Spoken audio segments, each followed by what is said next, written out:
നമ്മളെല്ലാവരും നിസ്സാരക്കാരനാന്ന് പറയുന്നത് നമ്മുടെ റേഷനരി ഉപയോഗിച്ച് ഇത്രയും കിടിലൻ ടേസ്റ്റിലൊരു ബിരിയാണി എന്ന് പറഞ്ഞിട്ടുണ്ടെങ്കിൽ അസാധ്യ രുചിയാണ്. അപ്പോൾ ട്രൈ ചെയ്ത് നോക്കണം. വളരെ സിമ്പിളായിട്ടുള്ള റെസിപ്പിയാണ് കേട്ടോ.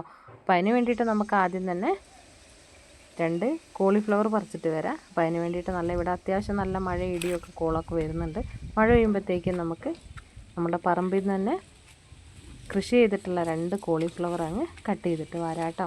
അപ്പോൾ അതേ അത്യാവശ്യം നല്ല വെയിലാണെങ്കിൽ കൂടി കേടൊന്നുമില്ലാതെ നല്ല അത്യാവശ്യം വലുപ്പത്തിൽ തന്നെ നമുക്ക് കോളിഫ്ലവർ വിരിഞ്ഞ് കിട്ടിയിട്ടുണ്ട്. അപ്പോൾ അതിൽ ആദ്യം തന്നെ വിരിഞ്ഞ കുറച്ച് വലിപ്പമുള്ളത് നോക്കിയിട്ട് നമുക്ക് ഇപ്പോൾ 2 എണ്ണത്തിൻ്റെ ആവശ്യം മാത്രമേ ഉള്ളൂ. അപ്പോൾ അതിനുള്ളതങ്ങ് കട്ട് ചെയ്തെടുക്കാം കേട്ടോ. അപ്പോൾ നമ്മൾ തന്നെ അത് എന്താ പറയുക നട്ട് വളർത്തിയിട്ട് നമ്മളുടെ തന്നെ ആവശ്യത്തിന് വേണ്ടിയിട്ട് ഇത് കട്ട് ചെയ്യുമ്പോണ്ടല്ലോ അതൊരു പ്രത്യേക ഒരു ഫീലാണ് അല്ലേ. അത് നട്ട് വളർത്തിയിട്ട് അതിൽ നിന്ന് പറിച്ചെടുത്ത് ഉപയോഗിക്കുന്നവർക്കത് അറിഞ്ഞിട്ടുണ്ടാവും. അപ്പോൾ നമ്മൾ വീടുകളിൽ നമ്മൾ ഉപയോഗിക്കാൻ വേണ്ടിയുള്ള കുറച്ച് പച്ചമുളക്, എത്ര സ്ഥലം കുറവുള്ളവരാണെങ്കിൽ പോലും 2-3 പച്ചമുളകും കുറച്ച് തക്കാളിയും കറിവേപ്പിലയും ഒക്കെ സ്വന്തമായിട്ട് നട്ട് വളർത്തുക കേട്ടോ. അതൊന്നും ഒരുപാട് വളങ്ങളോ ഒന്നും ഇട്ട് കൊടുത്തിട്ടില്ല. ഇതൊക്കെ വെറും മണ്ണിൽ നമ്മളെന്താ പറയുക മണ്ണ് കൂട്ടി കൊടുത്ത് തൈ വെച്ച് മാത്രം, വേറെ വളങ്ങളൊന്നും തന്നെ ഇട്ട് കൊടുത്തിട്ടില്ല കേട്ടോ. എന്നാലും ഇത് പറിച്ചെടുക്കുമ്പോഴുള്ളൊരു സന്തോഷം ഉണ്ടല്ലോ, അത് സൂപ്പറാണ് കേട്ടോ. അപ്പോൾ നമ്മൾ എന്തായാലും ഈ ഒരു ഇത് നമ്മൾ പറിച്ചെടുത്തിട്ടുണ്ട്. ഇത് കണ്ടോ, അധികം കേടൊന്നും വന്നിട്ടില്ല. കാണുമ്പോഴൊരു സന്തോഷം, മനസ്സിന് ഭയങ്കര സന്തോഷം തരുന്നൊരു കാഴ്ചയാണ് കേട്ടോ. ഒരു കേടുമില്ലാതെ ഇത്രയും ഫ്രഷ് ആയിട്ടുള്ള സാധനം നമുക്ക് ആവശ്യത്തിന് നമുക്ക് ഇഷ്ടമുള്ളപ്പോൾ പോയി പറിച്ചാൽ മതിയല്ലോ. അപ്പോൾ എന്തായാലും ഞാൻ 2 എണ്ണം കട്ട് ചെയ്തെടുത്തിട്ടുണ്ട്. നല്ല മഴ വരുന്നുണ്ട് കേട്ടോ. അപ്പോൾ വേഗം തന്നെ വീട്ടിലേക്ക് പോവാം കേട്ടോ. അപ്പോൾ ഇത് കാണിക്കാൻ വേണ്ടിയിട്ടുള്ളൊരു കാരണം എന്താണെന്ന് വെച്ചാൽ എനിക്കത് ഭയങ്കര സന്തോഷമാണ്. നമ്മൾ ചെയ്യുന്ന ഒരു കാര്യത്തിനോട് എനിക്കത് ഇഷ്ടമുള്ള കാര്യമാണ് കേട്ടോ. നമുക്ക് വേണ്ടതൊക്കെ നട്ട് വളർത്തിയെടുക്കുക എന്നുള്ളത്. അപ്പോൾ അതുകൊണ്ട് ഞാനിന്ന് വെറുതെ കാണിച്ചു എന്നേ ഉള്ളൂ കേട്ടോ. അപ്പോൾ നമുക്ക് ഇതിലേക്ക് വേണ്ട വെജിറ്റബിൾസ് പിന്നെ എന്താ പറയുക, നമ്മൾ ഈ ഒരു ടേസ്റ്റ് ബേസ് നോക്കുവാണെങ്കിൽ നമ്മൾ പിന്നെ ചിക്കനൊന്നും ഉപയോഗിക്കാതെ ഒരു വെജിറ്റബിൾ ബിരിയാണിയാണ് തയ്യാറാക്കുന്നത് കേട്ടോ. അപ്പോൾ അത് ചിക്കനൊക്കെ ഉപയോഗിച്ച് മാത്രമേ തയ്യാറാക്കൂ, അങ്ങനെയൊന്നുമില്ല. അത് ചിക്കനില്ലാതെയും വെജിറ്റബിൾസ് ചേർത്തിട്ടുണ്ടാക്കുക. അത്രയ്ക്കും ടേസ്റ്റ് എന്ന് പറഞ്ഞാൽ വേറൊരു കറികളോ കാര്യങ്ങളോ ഒന്നും ഇല്ലാതെയാണ് നമ്മളിത് കഴിക്കുന്നത് കേട്ടോ. അത്രയും ഗംഭീരമാണ്. നമ്മൾ ആദ്യം തന്നെ റേഷനരി ആവശ്യത്തിനുള്ള പാകത്തിന് റേഷനരി എടുത്ത് നന്നായിട്ട് വാഷ് ചെയ്ത് നല്ല ചൂടുവെള്ളത്തിലും കൂടി വാഷ് ചെയ്തിട്ട് കുറച്ചധികം വെള്ളം വെച്ചിട്ടുണ്ട് ഞാൻ ചെമ്പിൽ പുറത്ത്. ആ ചെമ്പിലേക്ക് നമ്മൾ വെള്ളം നന്നായി തിളച്ചപ്പോൾ നമ്മളുടെ 2 നാഴി അരിയാണ് എടുത്തിട്ടുള്ളത് കേട്ടോ. അപ്പോൾ 2 നാഴി അരി നമുക്ക് മുഴുവനായിട്ടും വേണ്ടി വരില്ല, എന്നാലും 2 നാഴി അരി കുറച്ചധികം വെള്ളത്തിലേക്കാണ് കഴുകിയിട്ട് കൊടുത്തിട്ടുള്ളത് കേട്ടോ.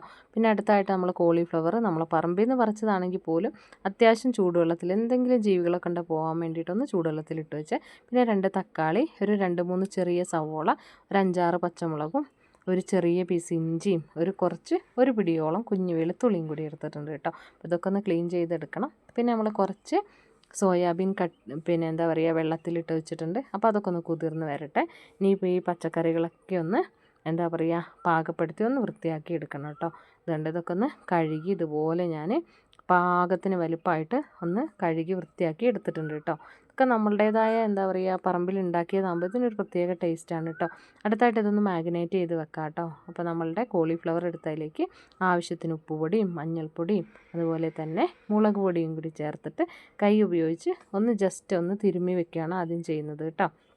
അപ്പോൾ ഞാനിവിടെ ഒരു ടീസ്പൂൺ അളവിൽ മുളക് പൊടിയും 1/4 ടീസ്പൂൺ അളവിൽ മഞ്ഞൾപ്പൊടിയും 1/4 ടീസ്പൂൺ അളവിൽ ഉപ്പുപൊടിയാണ് ചേർത്ത് കൊടുത്തിട്ടുള്ളത് കേട്ടോ.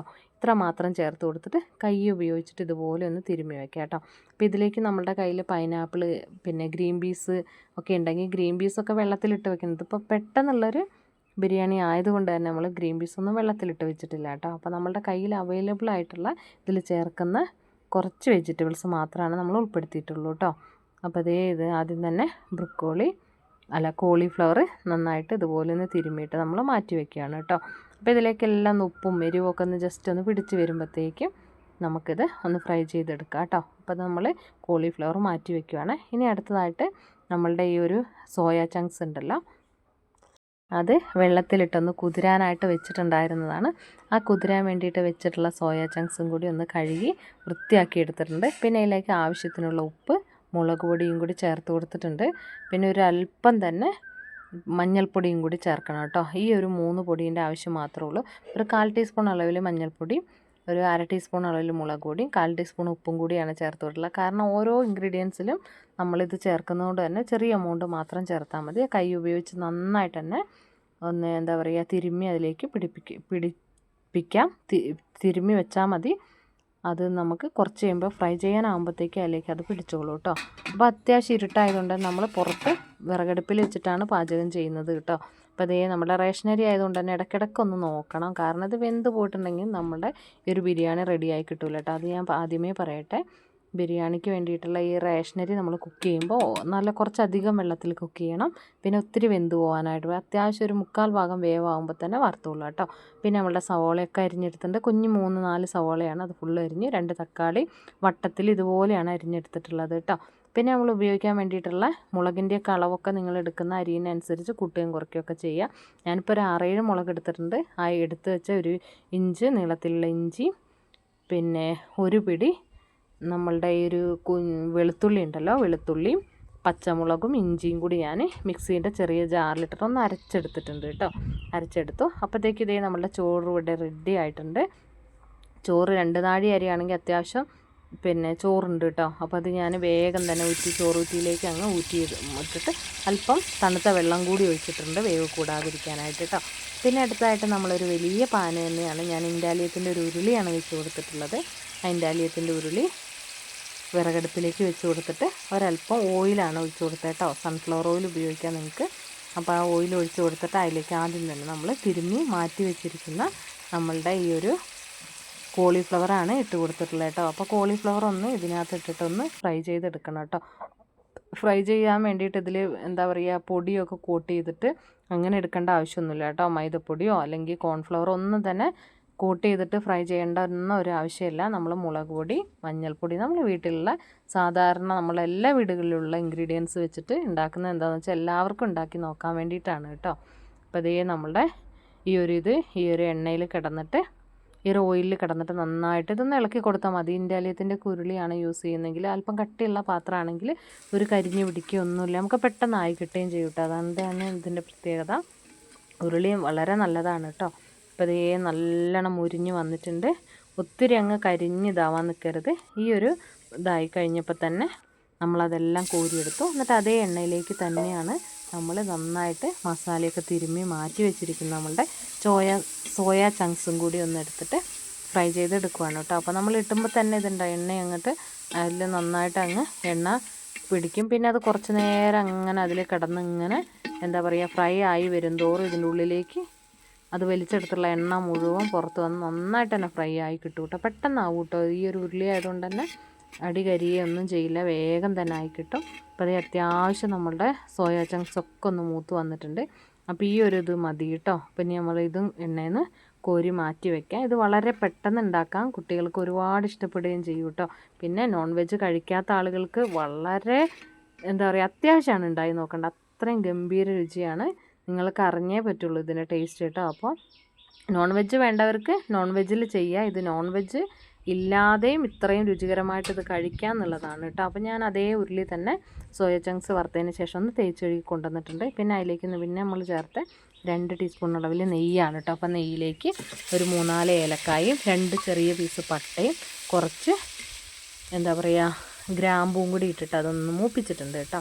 അത് അത്യാവശ്യം ഒന്ന് മൂത്ത് വന്നപ്പോഴത്തേക്ക് നമ്മൾ എടുത്ത് വെച്ചിരിക്കുന്ന അരച്ച് വെച്ചിട്ടുള്ള ഇഞ്ചിയും പച്ചമുളകും വെളുത്തുള്ളിൻ്റെ ആ ഒരു കൂട്ടുണ്ടല്ലോ, അത് നമ്മൾ ഈ ഉരുളിയിലേക്ക് ചേർത്ത് കൊടുത്തു. ഇനി ഇതിൻ്റെ നല്ലോണം ഈ ഒരു വെളുത്തുള്ളിൻ്റെയും പച്ചമുളകിൻ്റെയും ഒക്കെ പച്ചമണം മാറുന്ന വരെ നന്നായിട്ട് ഒരു ചെറിയ എമൗണ്ട് ഉപ്പും കൂടി ചേർത്തിട്ടൊന്ന് വഴറ്റി കൊടുക്കുക കേട്ടോ. കുറച്ച് ഉപ്പും കൂടി ചേർത്ത് വഴറ്റി. അപ്പോൾ അത് നന്നായിട്ട് മൂത്ത് അതിൻ്റെ ഒരു പച്ചമണമൊക്കെ മാറിയപ്പോഴാണ് നമ്മൾ അരിഞ്ഞ് മാറ്റി വെച്ചിരിക്കുന്ന സവോള ഇട്ട് കൊടുത്തു കേട്ടോ. സവോളയും കൂടി ചേർത്തിട്ട് ഇതൊക്കെ പെട്ടെന്നായി കിട്ടും കേട്ടോ. വിറകടുപ്പാണ് പ്രത്യേകിച്ച്. പിന്നെ എന്താ പറയുക ഇൻഡാലിയത്തിൻ്റെ ഉരുളിയും കൂടി ആയതുകൊണ്ട് അറിയാമല്ലോ പെട്ടെന്ന് തന്നെ ആവുന്നുണ്ട്. അതിൻ്റെ ഉള്ളിയും വഴണ്ട് വന്നപ്പോഴത്തേക്കും നമ്മളതിലേക്ക് അരിഞ്ഞ് വെച്ച തക്കാളിയും കൂടി ചേർത്ത് കൊടുത്തിട്ടുണ്ട് കേട്ടോ. ഇനി ഇതെല്ലാം നന്നായിട്ടൊന്ന് വഴണ്ട് വന്നപ്പോഴത്തേക്കും നമുക്ക് കുറച്ച് പൊടികൾ ചേർത്ത് കൊടുക്കണം. 1 ടീസ്പൂൺ അളവിൽ നല്ല എരിവുള്ള മുളക് പൊടിയും 1/4 ടീസ്പൂൺ അളവിൽ നമ്മൾ മഞ്ഞൾപ്പൊടിയും 1/4 ടീസ്പൂൺ ഗരം മസാലയാണ്, വേറെ മസാലകളൊന്നും ചേർക്കുന്നില്ല കേട്ടോ.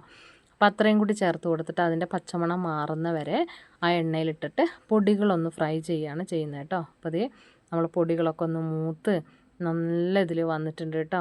ഇത് കണ്ട പൊടിയൊക്കെ മൂത്ത് നല്ലൊരു പ്രത്യേക മണമാണ് കേട്ടോ. നമ്മൾ ആ ഒരു എന്താ പറയുക പച്ചമുളകും പിന്നെ ഇഞ്ചിയും നമ്മളുടെ വെളുത്തുള്ളിയൊക്കെ അരച്ച് ചേർത്തല്ലോ, ശരിക്കും നല്ലൊരു അടിപൊളിയായിട്ടുള്ള മണമാണ്. അപ്പോൾ ഈ ഒരു ടൈമിൽ നമ്മൾ ഒരു 2-3-4 ടീസ്പൂൺ തൈര് ചേർത്ത് കൊടുക്കുകയാണ് ഇതിലേക്ക് കേട്ടോ. ഈ ഒരു തൈരൊക്കെ ഒരു പ്രത്യേക രുചി, ഇതൊന്നും തന്നെ സ്കിപ്പ് ചെയ്യേണ്ടത് കേട്ടോ. ഇതേ സാധനങ്ങളൊക്കെ തന്നെ വെക്കണം, ചേർത്ത് വേണം ചെയ്യാനായിട്ട് കേട്ടോ. അപ്പോൾ നമ്മൾ കുറച്ച് തൈരും കൂടി ചേർത്ത് നമ്മളെ മസാലക്കൂട്ട് നല്ല മണമായിട്ട് നല്ല ഗംഭീരമായിട്ട് വരുന്നുണ്ട് കേട്ടോ. ഈ ഒരു സമയത്ത് നമ്മൾ മസാലക്കൂട്ടിൽ ഉപ്പ് നോക്കണം. പിന്നെ ഒരല്പം വെള്ളം കൂടി ചേർത്ത് ഒന്ന് ലൂസാക്കിയിട്ട് നമ്മളെന്താണ് ആ ഒരു പാത്രത്തിൽ നിന്ന് മസാലക്കൂട്ട് നല്ല ഫ്രൈ ആയി വന്നപ്പോൾ അതിലൊരു 1/4 ഭാഗം എടുത്ത് മാറ്റി ഒരു ചെറിയ 1/4 ഭാഗം മാത്രം ചെമ്പിൽ വെച്ചിട്ട് അതിന് ശേഷം നമ്മൾ വേവിച്ച് മാറ്റി വെച്ചിരിക്കുന്ന നമ്മളുടെ റേഷനരിയുടെ ചോറ് ഒരു തവിയിലേക്ക് കോരിയിട്ട് നമ്മൾ ബിരിയാണിയൊക്കെ ദമ്മ് ചെയ്യുമല്ലോ, അതേ പ്രോസസ്സ് തന്നെയാണ്. അതുകൊണ്ടാണ് പറഞ്ഞത് ഈ അരി വെന്ത് പോകരുത് കേട്ടോ. അപ്പം തോനെ വെള്ളത്തിൽ അരി ഇട്ടിട്ട് വേവിച്ചെടുത്തിട്ട് അത് നന്നായിട്ട് പച്ചവെള്ളം ഒഴിച്ച് വാർത്ത് ഊറ്റി മാറ്റി നേരത്തെ വെക്കണം കേട്ടോ. കാരണം ഈ ഒരു ബാക്കി പ്രിപ്പറേഷനൊക്കെ കഴിയുമ്പോഴത്തേക്കും ഈ ഒരു അരിൻ്റെ ചോറിൻ്റെ ചൂടൊക്കെ പോകണം കേട്ടോ. അപ്പോൾ ഒരു ലെയറായിട്ട് മസാല ഉണ്ടായിരുന്ന അതിലേക്ക് നമ്മൾ ഒരു ലെയർ ചോറിട്ടു. ആ ചോറിൻ്റെ മുകളിൽ നമ്മൾ വറുത്ത് മാറ്റി വെച്ചിരിക്കുന്ന പിന്നെ സോയ ചങ്ക്സും അതുപോലെ തന്നെ നമ്മളുടെ കോളിഫ്ലവറും കൂടി ഇതുപോലെ ഒന്ന് സ്പ്രെഡ് ചെയ്ത് കൊടുക്കുക. അതിന് ശേഷം നമ്മൾ ഉണ്ടാക്കിയൊരു മസാല ഉണ്ടല്ലോ, തക്കാളിയും നമ്മളുടെ വെളുത്തുള്ളിയും പച്ചമുളകും തൈരും ഒക്കെ ചേർത്തുള്ള ഒരു മസാല ഉണ്ടല്ലോ, ആ ഒരു കോട്ടിങ് ഇതുപോലെ നമ്മളെ ചോറിൻ്റെ ഫുള്ളൊന്ന് സ്പ്രെഡ് ചെയ്ത് കൊടുക്കുകയാണ് കേട്ടോ. ഇതുണ്ടോ. എന്നാൽ അതിൻ്റെ മുകളിൽ വീണ്ടും നമ്മൾ ചോറിടുകയാണ്. ഇതുണ്ടോ, ചോറ് ഒന്നൊന്നിൽ തൊടാതെയാണ് ഈ ചോറുള്ളത് കേട്ടോ. ഇത് റേഷനരി ചോറ് എന്ന് പറയാൻ മാത്രമേ ഉള്ളൂ. റേഷനരി ആണെങ്കിൽ കൂടി നമ്മൾ നല്ല വേവ് കുറച്ചെടുത്തുള്ളത് കൊണ്ട് എന്നാൽ അത്യാവശ്യത്തിന് വെന്തിട്ടുണ്ട്, ഒരുപാട് വേവ് കൂടിയിട്ടില്ല. അതുകൊണ്ട് തന്നെ ഒന്നൊന്നായിട്ട് നിൽക്കുന്നുണ്ട് കേട്ടോ. ഇവിടെ വീണ്ടും നമ്മൾ ഇതന്നെ ഈ പ്രോസസ്സ് തന്നെ നമുക്ക് എത്ര എമൗണ്ട് ചോറ് വേണോ ആ ഒരു ചോറിൻ്റെ എമൗണ്ട് ആവുന്നത് വരെ ഇതേ പ്രോസസ്സ് തന്നെ ചെയ്യാം കേട്ടോ. ഞാനിപ്പോൾ ഇവിടെ 2 നാഴി അരിൻ്റെ ചോറ് വേവിച്ചതിന് ശേഷം അതിലൊരു എന്താ പറയുക ഒരു 1/4 ഭാഗം എടുത്തിട്ട് 1/4 ഭാഗം ചോറ് ഇപ്പോഴും നമ്മുടെ പാത്രത്തിൽ തന്നെ ബാക്കിയുണ്ട് കേട്ടോ. അപ്പോൾ ഇതേ പ്രോസസ്സ് ഇങ്ങനെ തന്നെ മസാലകൾ ഇട്ട് കൊടുക്കുക, സോയ ചങ്ക്സ് ഇട്ട് കൊടുക്കുക, പിന്നെ നമ്മളുടെ ഈ ഒരു വറുത്ത് വെച്ച ഐറ്റംസ് എല്ലാം ഇട്ട് കൊടുക്കുക. ഇതിലേക്ക് വേണമെങ്കിൽ നമുക്ക് പൈനാപ്പിൾ ഉണ്ടെങ്കിൽ പൈനാപ്പിൾ ഈ ഒരു സമയത്ത് കട്ട് ചെയ്തിട്ട് അതിൻ്റെ കൂട്ടത്തിൽ ഇട്ട് കൊടുക്കുക. ഉള്ളിയും കിസ്മിസ് അതൊക്കെ വറുത്തിട്ട് ഇട്ട് കൊടുക്കുക കേട്ടോ. അപ്പോൾ അതൊന്നും നമ്മുടെ കയ്യിൽ ഇപ്പോൾ അവൈലബിൾ അല്ലാത്തത് കൊണ്ടാണ് നമ്മൾ ഇട്ട് കൊടുത്തത്. അതൊക്കെ കൂടി ചേർത്തന്നെ ഒന്നുകൂടി രുചി കൂടുതലായിരിക്കും കേട്ടോ. അപ്പോൾ എല്ലാവർക്കും പെട്ടെന്ന് കുഞ്ഞുങ്ങൾക്കൊക്കെ എന്താ പറയുക ഒരു വെജിറ്റബിൾ ബിരിയാണി കഴിക്കണം എന്നൊക്കെ തോന്നുന്ന സമയത്ത് ഇതുപോലെ ഒന്ന് ഉണ്ടാക്കി കൊടുക്കാൻ റേഷനരി തന്നെ ധാരാളമാണ് കേട്ടോ. ഇതിൻ്റെ രുചി അറിഞ്ഞിട്ടുണ്ടെങ്കിൽ പിന്നെ നമ്മൾ ഈ റേഷനരി വിടൂല കേട്ടോ. അതിഗംഭീരത ഉണ്ടാവും. ഇത്ര ഭാഗം മാത്രമാണ് ഇപ്പോൾ നമ്മൾ ചോറെടുത്തിട്ടുള്ളത്. ഇനി ഒരു 1/4 ഭാഗം ചോറ് അതിലുണ്ട് കേട്ടോ. നമുക്കിപ്പോൾ ഇതിൻ്റെ ആവശ്യമുള്ളൂ. ഇതന്നെ മുഴുവൻ തീരൂലായിരിക്കും ചിലപ്പോൾ. അപ്പം അത്രയേ ഉള്ളൂ കേട്ടോ. അപ്പോൾ പുറത്ത് വിറകടുപ്പിൽ തന്നെയാണ് പാചകം കേട്ടോ. ഇതുണ്ടോ, ഞാനപ്പോൾ അതെല്ലാ സംഭവങ്ങളും ഒന്ന് ഇട്ടിട്ട് വിറകുകൾ അങ്ങ് മാറ്റിയിട്ട് നല്ല അത്യാവശ്യം നല്ല ചൂടും നല്ല കനലും ഉണ്ട് അടുപ്പിൽ കേട്ടോ. ഇതുണ്ടോ, നല്ല കനലും നല്ല ചൂടുണ്ട്. ഈ ചൂടത്ത് ഇതുപോലെ അങ്ങ് ഒരു 10-15 മിനിറ്റ് നമ്മൾ കരിഞ്ഞു പിടിക്കുന്നൊന്നും വിചാരിക്കണ്ട കേട്ടോ. കരിഞ്ഞൊന്നും പിടിക്കില്ല, ഇൻഡാലിയത്തിൻ്റെ ഉരുളി ആയതുകൊണ്ട് തന്നെ. അപ്പോൾ അതുകൊണ്ട് ഇടയ്ക്കൊന്ന് നോക്കാം. ആവി കയറി അതിൻ്റെ ഉള്ളിലെല്ലാം കൂടി അങ്ങ് എന്താ പറയുക നമുക്ക് ഇളക്കിയെടുക്കണം ഇനി കേട്ടോ. ഒരു 10 മിനിറ്റോളം ഇരുന്ന് ആവി കയറി കഴിഞ്ഞപ്പോൾ ഞാനിതുപോലെ ഒന്ന് ഇളക്കി. നിങ്ങൾക്ക് ഇതിൻ്റെ ഈ ഒരു റൈസിൻ്റെ ടെക്സ്ചർ കാണുമ്പോൾ തന്നെ മനസ്സിലാവാമല്ലോ, ഇത് ഒട്ടിപ്പിടിക്കൊന്നും ചെയ്തിട്ടില്ല. അതുകൊണ്ടാണ് ഇത് പ്രിപ്പയർ ചെയ്യുന്നവർ ഏറ്റവും കൂടുതൽ ശ്രദ്ധിക്കേണ്ട കാര്യം എന്താണെന്ന് വെച്ചാൽ അരി ആദ്യം തന്നെ തോനെ വെള്ളത്തിൽ കുക്ക് ചെയ്ത് അത് വാർത്ത് ആദ്യം തന്നെ മാറ്റി വയ്ക്കുക. എന്നതിന് ശേഷം മാത്രമേ മറ്റുള്ള പ്രോസസ്സുകൾ ചെയ്യാൻ പാടുള്ളൂ കേട്ടോ. നോക്കി എത്രത്തോളം പെർഫെക്റ്റ് ആയിട്ടാണ് വന്നിട്ടുള്ളത് എന്ന്. ചിക്കൻ വെച്ച് വേണമെങ്കിൽ ഇതേ പ്രോസസ്സിൽ തന്നെ നമുക്ക് വെജിറ്റബിൾസിന് പകരം ചിക്കൻ ഇട്ടിട്ട് ചെയ്യാം കേട്ടോ. അപ്പോൾ നമുക്കിവിടെ നോമ്പായതുകൊണ്ടാണ് നമ്മളിപ്പോൾ അത് വെജിറ്റബിൾസ് വെച്ചിട്ട് ചെയ്തിട്ടുള്ളത്. അടിപൊളിയാണ് കേട്ടോ. കുട്ടികൾക്കൊക്കെ നിങ്ങൾ ട്രൈ ചെയ്ത് ഇത് നോക്കാൻ വേണ്ടിയിട്ട് ഒന്ന് ഉണ്ടാക്കി കൊടുക്കണം കേട്ടോ. അത്രയ്ക്ക് രുചികരമാണ്. എന്താ പറയുക, ടേസ്റ്റ് എന്ന് പറഞ്ഞിട്ടുണ്ടെങ്കിൽ ടേസ്റ്റ് വൈസ് പറയാതിരിക്കാൻ വയ്യ. അടിപൊളിയാണ് കേട്ടോ. അപ്പോൾ എല്ലാവരും ട്രൈ ചെയ്യണം. പിന്നെ ഞാൻ കുറച്ചും കൂടി വറുത്ത് മാറ്റി വെച്ച സാധനങ്ങൾ ബാക്കി ഉണ്ടായിരുന്നും കൂടി മേളിലിട്ട് കുറച്ച് തക്കാളിയും കൂടി കട്ട് ചെയ്ത് വെച്ചപ്പോഴത്തേക്കും ഗംഭീരമായിട്ടുള്ള ചോറ് ഇവിടെ റെഡി ആയിട്ടുണ്ട്. നിങ്ങൾക്ക് ഇഷ്ടപ്പെടുകയാണെങ്കിൽ ഫ്രണ്ട്സിനും റിലേറ്റീവ്സിനൊക്കെ ഒന്ന് ഷെയർ ചെയ്ത് കൊടുത്ത് സപ്പോർട്ട് ചെയ്യുക. സബ്സ്ക്രൈബ് ചെയ്യാതെ കാണുന്നവരാണെങ്കിൽ പ്ലീസ് ഒന്ന് സബ്സ്ക്രൈബ് ചെയ്യുക. Thank you for watching.